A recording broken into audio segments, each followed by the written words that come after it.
Fala pessoal, tudo bem com vocês? Estamos com mais um conteúdo, mais uma notícia para vocês.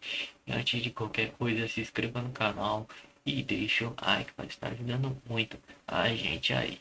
Hoje estamos aqui com o Faroeste Brasileira, todos os créditos livres e sem enrolações. Vamos ao vídeo. Por muito menos, né? Por muito menos, o Léo Lins está sendo aí processado e tendo multa. Além disso, Lula criticou Paulo Guedes, ministro da Economia do governo anterior, e ainda chamou Bolsonaro de frouxo. Poucos países do mundo têm o ministro da Fazenda com a seriedade que o Haddad tem. Poucos países do mundo. Esse país teve poucos. Esse país teve muito poucos.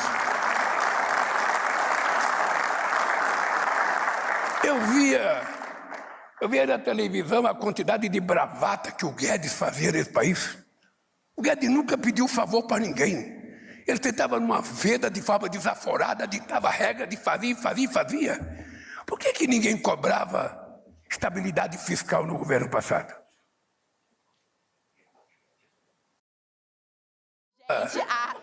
O teto de gastos, que foi possivelmente o momento mais irresponsável desse país. Então, Haddad, uma coisa que eu aprendi com a minha mãe: a gente paga muito preço por ser honesto. Muitas vezes as pessoas são induzidas a serem desonestas porque tem menos problema. E nós vamos pagar esse preço, Haddad. Porque quando eu deixar essa presidência, eu quero andar de cabeça erguida, olhar na cara de cada pessoa do agronegócio, para cada empresário, do setor farmacêutico, setor químico, setor bancário e das vezes. Eu quero que vocês provem se teve na história do Brasil um presidente da República que foi mais decente e digno com vocês do que foi o nosso governo. Duvido que vocês já tiveram. Duvido. Nunca vou pedir para vocês fazerem um pix para mim. Nunca. Guarda o seu dinheiro para pagar para os seus funcionários. Eu não quero pix. E jamais vou pedir anistia antes de ser condenado. Quem é frouxo não deveria fazer bobagem. Quem não tem coragem não deveria fazer bobagem. Quem não mede o erro das consequências não deveria fazer bobagem. Esse país está precisando de um pouco de seriedade. Enquanto rodava o vídeo, bom, primeiro que a gente teve um pequeno momento Jequiti aqui, né? Só aquela piscadinha aqui, mas enquanto rodava o vídeo, eu tinha que colocar a câmera aqui no estúdio, um quadradinho na tela, mostrando a nossa reação ao ouvir as barbaridades do Lula. Olha só, hoje, em entrevista à TV Bahia, Lula diz que não consegue governar o Brasil se não recorrer ao Supremo. Eu não entrar com recurso no Poder Judiciário, se eu não for a Suprema Corte, ou seja, eu não governo mais do país, cara. Esse é o problema. Cada macaco no seu galho.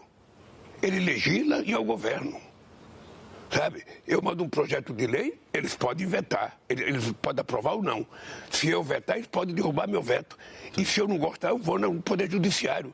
Ora, qual é o erro nisso?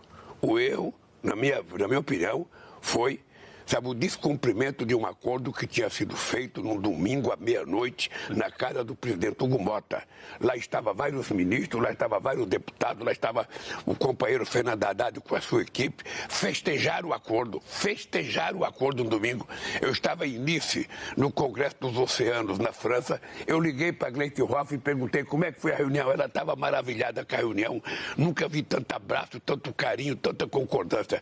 Quando chega na terça-feira, o presidente da Câmara tomou uma decisão que eu considerei absurda.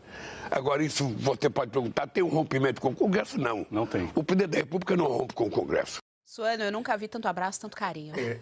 Geise, é uma frase rápida. Ele tem a alma tão contaminada e ela não consegue mais ficar escondida, que ele disse assim: se é frouxo, não cometa bobagem. Ele não está condenando a bobagem, ele está dizendo só pode cometer bobagem se não quem não é frouxo. Olha, várias frases assim, estratosônicas. O Caivano falou uma aqui que eu até anotei, ó. Quem não mede O erro das consequências não deveria fazer bobagem. O que é erro das consequências? Não sabemos também, mas deixa eu só colocar mais uma aqui para nossa mesa. Isso, ele não está preocupado com a bobagem. Pode fazer bobagem, você tem que ser bom. Ele queria chamar o Bolsonaro de frouxo, né? De acordo com a Folha, ministros do STF avaliam a possibilidade de intermediarem uma espécie de conciliação entre o governo Lula e a cúpula do Congresso Nacional sobre a questão do IOF. Alexandre de Moraes, relator da ação da AGU no Supremo para retomar o decreto presidencial, deverá liderar essa negociação. O ministro da Corte disse, de forma reservada, que está preocupado com o risco de instabilidade institucional e defendeu um esforço de pacificação sob a condução do próprio Lula. O que chama atenção nessa notícia, sem a menor sombra de dúvida, é o ministro falar de maneira reservada. A gente tem que dar estrela para esse ministro, que todos eles falam muito, a imprensa opinam o tempo todo. Mas, Wellington, o Lula fez uma boa pergunta. A gente gostaria de saber qual é a resposta, né? Por que na gestão anterior não cobravam uma gestão fiscal da gestão econômica do ministro do ministro Paulo Guedes? Do ministro Paulo Guedes. É porque a coisa estava boa, né, Lula? Então, assim, se você vai numa festa, tem comes e bebes, está tudo bonitinho, certinho, todo mundo vai, se deleita na festa. Ninguém reclama, todo mundo fica feliz, né? Exceto festa de casamento, que sempre vai ter alguém reclamando a despeito de tudo estar bem servido e alinhado. Mas é porque estava bom, Lula. Não sei, assim, qual a sua medida, a sua perspectiva da vida, mas é basicamente os relacionamentos. Quando você faz tudo certo, ninguém reclama, mas faz uma coisa errada para você ver. E era pandemia. Imagina a pandemia agora. Nós tínhamos um período pandêmico, nós tínhamos praticamente a atividade econômica paralisada por conta de medidas sanitárias, segregacionistas, apartheid sanitários que foram praticados, e mesmo assim, basta o governo não ser corrupto, basta o governo não roubar, bastava o nosso presidente ser honesto, não ficar ostentando com a esposa por aí, igual o senhor faz, para as coisas estarem no azul. Fechou as contas no azul, Ana Paula. Fechou as contas no azul e foi parabenizado porque foi um dos primeiros países a melhorar no pós-pandemia em relação a todo o mundo. Então, assim, ele mente descaradamente. Não fala assim. Descaradamente. Não, a gente não pode falar que ele é ladrão, mas ele pode falar que ele é mentiroso. Fala assim. Porque eu já expliquei para a audiência que não pode falar que o Lula é ladrão. Mas pode falar que ele é mentiroso, ainda pode. Professor? Ela pode falar assim do Lula? Olha, eu acho que ela deveria falar assim. O problema... Não, acho que ela pode. O problema é que... Mentiroso pode, ladrão que não pode. Eu acho que você pode. A questão é que o Supremo diz, mas você não deve. Não, mas mentiroso também já foi proibido? Não sei, precisa consultar os anais do STF. A gente tem que ver o que o STF está falando. Né? Precisa consultar os anais deles. Caivano, por gentileza. Alexandre de Moraes, pergunte ao seu advogado. Eu vou fazer a pergunta clássica para a Geise. Tem notícia boa? Tem, mas acabou. Rapaz do céu. Acabou. Agora, gente, que ponto nós chegamos? Nós já falamos isso aqui. A gente fala muito de insegurança jurídica, mas o que está acontecendo no Brasil é insegurança institucional. Então, nós temos aí, no primeiro áudio, o Lula falando com todas as letras, ninguém esconde mais nada, com todas as letras, que ele manda um projeto para o Congresso rejeita, ou então o Congresso aprova e ele veta e rejeita o veto dele. Então, o que ele faz? Ele vai no judiciário, porque senão ele não consegue governar. Quer dizer, tá claro, né? E agora também o próprio STF dizendo, o STF vai fazer o papel de alguém que vai fazer uma conciliação para conseguir um acordo entre o Poder Legislativo e o Poder Executivo. Ou seja, a crise institucional do nosso país é total, não é só insegurança jurídica, é insegurança institucional. A gente não sabe mais quem que faz o que nesse país. Caivano, bom, primeiro que, de verdade, Caivano, eu desejo ter a sorte no amor, a mesma sorte que o Alexandre de Moraes tem para ser relator de todos os processos do STF. É um negócio, assim, impressionante. Se não for no amor, pelo menos essa sorte financeira. Pô, tô precisando, eu queria demais ter essa sorte, ele sempre é relator. Agora, vamos lá. O Lula falou hoje na rádio, ele fala bastante em rádio, aliás, e é uma sacada, é uma estratégia, ele não faz isso à toa. Não é onde ele pode falar. A rádio tem um alcance extraordinário e alcança as partes mais vulneráveis da nossa sociedade, principalmente. Então, chega nos interiores e tal. Então, ele não fala somente a rádio de maneira em vão, tem uma estratégia. Desculpa te interromper, porque eu trabalho ainda, mas eu trabalhei muito tempo com rádio, tá? E a rádio, ela tem uma capacidade que o vídeo nunca vai alcançar. Nunca. Que é trabalhar com o imaginário. Exato. Então, o que ocorre? Ele fala, ele dá a entonação, pelas expressões faciais, você diz, esse cara é um mentiroso. Não tem expressão facial, fica apenas aquele discurso. Uma vez eu ouvi o discurso desse senhor aqui na Avenida Paulista. Eu olhei aquela massa falando, isso foi bem antes, no início dele se tornar presidente pela primeira vez, né? Mas eu ouvi aquela massa, eu dizia, será que ninguém percebe que esse cara está mentindo? Mas não dá. Ele tem capacidade de falar, empolgar todo mundo. E a rádio cria o imaginário. Sim. Esse é o problema. Exatamente. Então, ele sempre está falando em rádio, é uma estratégia que ele adotou nesse Lula 13, ele dá muita entrevista mesmo para as rádios. Mas o que chama atenção é o seguinte, ele vai descrever ali o que aconteceu essa semana no Congresso em relação ao IOF. Então, ele fala que foi afagado, que nunca recebeu, justamente esse ponto que o professor levantou, que nunca recebeu tanto abraço, tanto afago, mostrando que supostamente tem uma popularidade tanto no Congresso quanto com a população. E aí depois não entendeu, né? Ele não entendeu, se sentindo ali traído, dizendo que levou uma espécie de facada nas costas. O ponto é, Hugo Motta também está se posicionando, talvez para fazer cena, mas o Hugo Motta está tentando ali se posicionar, falando que tem um comprometimento com o povo brasileiro, e ele ainda coloca na conta o Alexandre de Moraes. Importante a gente ressaltar aqui, o Hugo Motta tem compromisso com a casa, ele não está ali para honrar governo Lula, ele tem que honrar os eleitores dele e a casa que ele representa, ele é presidente da Câmara dos Deputados. E a gente tem uma confissão pública, precisa do Congresso, precisa do Judiciário para governar. O Judiciário não tem esse poder dentro daquilo que a gente entende na política brasileira. Caivano. Olha só, Geis, primeiro eu vou começar pelo sorteio que você falou da relatoria, né? Por que a Quest ou outros institutos de pesquisa não fazem ali uma pesquisa de quantas vezes ele foi relator dessas ações? Porque o UOL está proibido, então eu sugiro que ou o Datafolha, né, com uma outra entidade tente fazer, lembrança. ou o Quest, né? Porque o UOL foi proibido de verificar. Mas uma coisa do Alexandre de Moraes me chamou a atenção, ele está preocupado com interferência institucional? Isso é sério ou foi só a matéria para dar uma conotação? Fica aí no imaginário da nossa audiência. 3 outras palavras antes de falar do IOF, né? Outras frases. Guedes nunca pediu favor. Será que é porque ele sabia o que estava fazendo? É só uma questão, tá, Lula? Dá uma pensadinha, quem sabe? E aí você fala, né? Macaco, cada macaco no seu galho. É porque de gaio você entende, né? Macron. Quer dizer, Lula, ou quer dizer, sei lá. Desculpa. Depois não sei. Não tenho receio. Eu entro em Wakanda. O Wakanda tá garantido. Boa sorte aqui, advogado, pra te defender. Você também, vai um E na questão do medir erro pela consequência, né? Não foi isso que ele disse, ele falou de medir o erro da consequência. Quando muito a gente mede o tamanho do erro pela consequência que ela causou. Mas, Lula, eu sei que você não tem capacidade de compreender isso. Fica tranquilo, tá tudo certo. Agora, veja, tudo que está acontecendo, a meu ver, é particular essa análise, é tudo um mise-en-scène, é tudo uma cortina de fumaça. Eles já fizeram tudo isso muito bem preparado, muito bem articulado, para gastar todo esse tempo na mídia para que outras coisas não apareçam. E explico, porque hoje já veio à tona que eles vão se utilizar muito provavelmente para essa tal conciliação aí protagonizada pelo STF, do aumento de IOF de forma arrecadatória pelo governo Bolsonaro em 2021. Mas como a Ana bem lembrou, era um momento de pandemia. Era para poder suprir o caixa daquilo que estaria faltando para que ele conseguisse aplicar os benefícios para as pessoas menos favorecidas. E isso acabou e ele praticamente zerou o IOF, que agora volta com carga total. Na verdade, ia, né, zerar o IOF até 2027. E aí eles interrompem e voltam a aumentar o IOF. Então, para mim, tudo está muito bem amarradinho para que a população não tenha tempo de entender do que essa discussão se trata.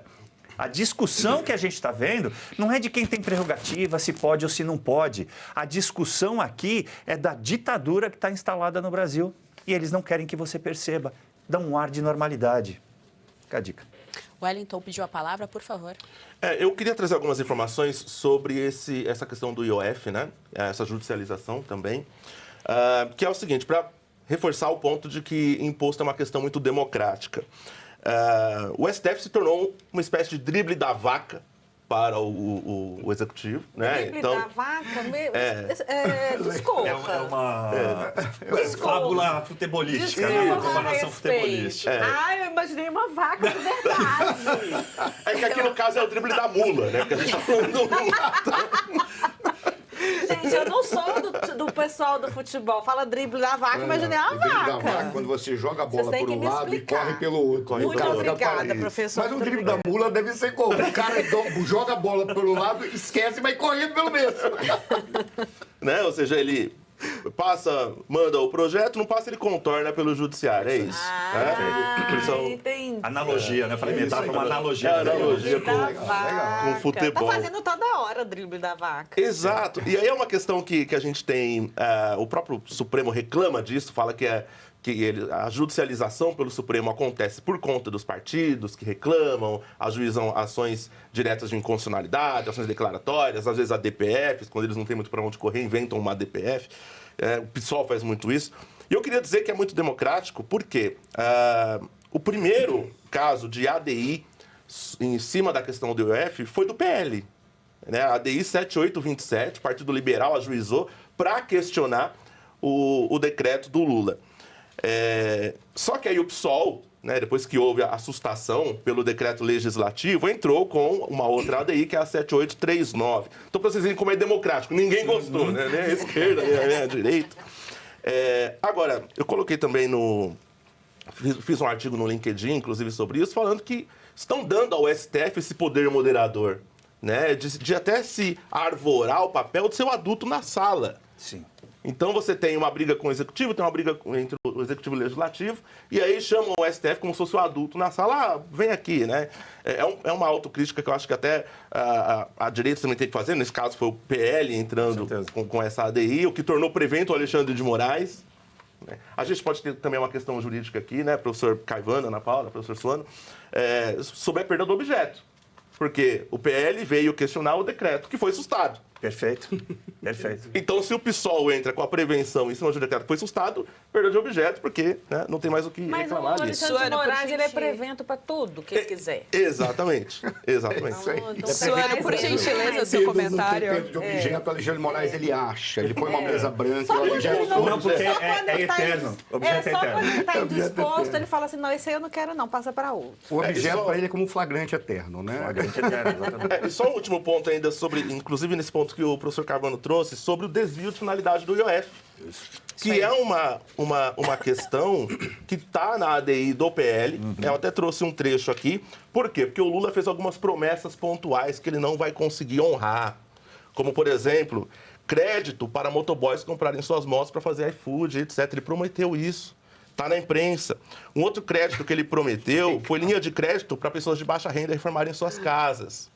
E aí ele, olha só que marginal. Olha Não pode. Vai ser preso. Peraí, Vai ser ladrão preso. que não pode, mas eu acho que mentiroso e marginal ainda Marginal, tá podendo. tá à margem, né? Se ele for nobilitado com o nome de rua, no caso da Marginal Pinheiro, Marginal Tietê, Marginal Luiz Inácio Lula da Silva, que é o meu voto para que mude o nome da rua e ele Exatamente. Fala pessoal, vou estar lendo para vocês uma notícia aqui agora no final do vídeo. Conexão política, Suprema Corte, Folha de São Paulo vê risco de censura e critica STF por derrubar pilar do Marcos Silvio. Editorial diz que a decisão judicial estabelece deveres vagos a plataformas, ignorada a legislativo e abre caminho para restrições arbitrais ao conteúdo online. Em editorial desta semana, a Folha de São Paulo critica a decisão do Supremo Tribunal Federal, STF, que declarou por maioria de 8 votos a 3 a parcial inconstitucionalidade do artigo 19 do Marco Civil da Internet, a legislação aprovada em 2014 que regulava a responsabilidade das plataformas digitais no Brasil. Os dispositivos determinavam que a empresa com redes sociais, aplicativos de mensagem só poderiam se responsabilizar por conteúdos de terceiros em caso de cumprimento de ordens judiciais específicas. Para o jornal, a decisão representa o segundo erro grave da Corte em menos de um mês. O STF habilitou de modo casuístico um novo regramento sobre o tema, atropelando a competência dos legisladores eleitos, afirma a editora, destacando a gravidade do judiciário impor um modelo regulativo sem devido debate parlamentar. Então é isso, pessoal. Esse foi o vídeo. Essa foi a notícia aí. O Moraes aí já tá passando pela segunda vez aí em um mês. Segunda vez em um mês, não. Que a notícia fala, né? Mas o ditador a cada minuto faz uma ditadura, né? Então, pessoal, comente aí o que vocês acharam no vídeo aí do Faroeste aí. E se inscrevam lá no canal deles e se inscrevam aqui também. Muito obrigado a todos por assistir até aqui. Deixa o like, se inscreva no canal e até a próxima.